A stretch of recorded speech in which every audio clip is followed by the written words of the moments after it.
अच्छा तुम रो मत, मैं तुम्हारा मदद करता हूँ। मैं तुम्हारे लकड़ियों को अपनी शरीर से लपेट लेता हूँ, लेकिन तुम लकड़ियों को ले जाकर पटकना मत, चुपके से रखना। बहुत समय पहले की बात है। एक गांव में एक परिवार रहता था। उस परिवार में 7 भाई और एक बहन थी। उनके माता पिता बचपन में ही देहांत हो गया था। सभी भाई बहन ने भी अपनी जिम्मेदारियां समझ ली थी। शुरू में सबको गुजारा करने में काफी परेशानी हुई थी, लेकिन समय के साथ उन्होंने माँ बाप के बिना जीना सीख लिया। ये उस समय की बात है जब समाज के पुरुषों का काम जंगली जानवरों, पक्षियों का शिकार करना और औरत का काम सिर्फ घर के काम काज करना और बच्चों को संभालना होता था। 7 भाई और बहन गांव में बड़े प्यार से मिलजुल कर रहते थे। दिन निकलते ही 7 भाई शिकार के लिए जंगल निकल जाते और बहन सबके लिए खाना पकाती थी और घर के बाकी दूसरे काम करती थी। भाई जब जंगल से वापस आते तो साथ में जानवर, पक्षी आदि को मार कर लाते थे। बहन उनके मांस को पकाती और सब भोजन करते थे। ऐसे ही दिन गुजर रहा था। एक दिन 7 भाई जंगल में शिकार करने के लिए गए थे। शाम होने वाली थी। बहन सबके लिए खाना बना रही थी। जब वह सब्जी के लिए हरा साग काट रही थी, तभी हंसिया की तेज धार से उसकी उंगली कट जाती है। कटी हुई उंगली से खून बहने लगी। बहन ने सोचा, अगर मेरे भाइयों ने कटी हुई उंगली और इतना सारा खून देखेंगे तो बहुत परेशान होंगे। इसीलिए अपने भाइयों को यह बात नहीं बतानी चाहिए और उनसे छिपा कर रखना होगी। इसीलिए मैं एक काम करती हूँ, इस खून को अपनी कपड़े से पोंछ देती हूँ। परंतु मेरे भाई कपड़े में लगे हुए खून के बारे में पूछेंगे तो मैं क्या जवाब दूंगी? मैं ऐसा करती हूँ कि मैं ये खून दीवार पर पोंछ देती हूँ, लेकिन फिर मेरे भाइयों को तो ये अच्छे से दिखाई देगा। क्या करूँ क्या करूँ? बहन बेचैन होकर इधर उधर घूमने लगी, लेकिन उसे कोई ऐसी जगह नहीं मिली जहाँ वह अपना बहता हुआ खून पोंछ सके और उसकी भाइयों की नजरों से बच सके।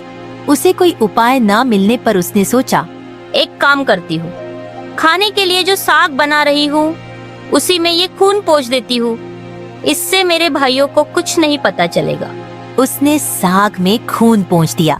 शाम को सभी भाई जंगल से वापस आए तो बहन ने सभी भाइयों के लिए खाना परोसा। आज 7 भाई जब खाना खा रहे थे तब उन्हें साग बहुत ही स्वादिष्ट लगा। 7 अपनी उंगलियां चाटते रह गए और अपनी बहन की तारीफ करने लगे। क्या बात है बहन, आज बहुत स्वादिष्ट साग बनाई हो। इतना स्वादिष्ट साग तो मैंने अपनी पूरी जिंदगी में कभी नहीं खाया। हाँ भैया, मैं भी इतना स्वादिष्ट साग पूरी जिंदगी में नहीं खाया। बहन ने कुछ नहीं बोला। दिन भर के थके होने के कारण 7 भाई उस दिन जल्दी सो गए। अगली सुबह रोज की तरह जंगल में शिकार करने चले गए। वे सभी आपस में बात कर रहे थे कि रात के भोजन में बहन ने जो साग बनाई थी वो बहुत ही स्वादिष्ट थी।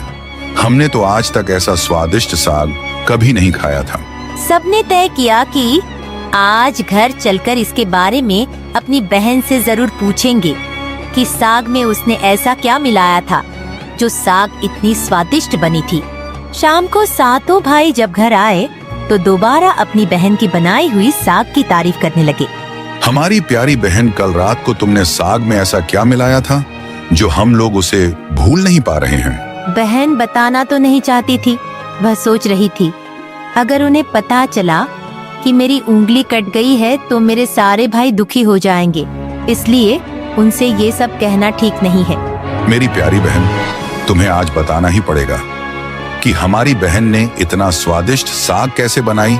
तुम्हें मेरी कसम है बहन, तुम्हें आज सच्चाई बतानी ही होगी।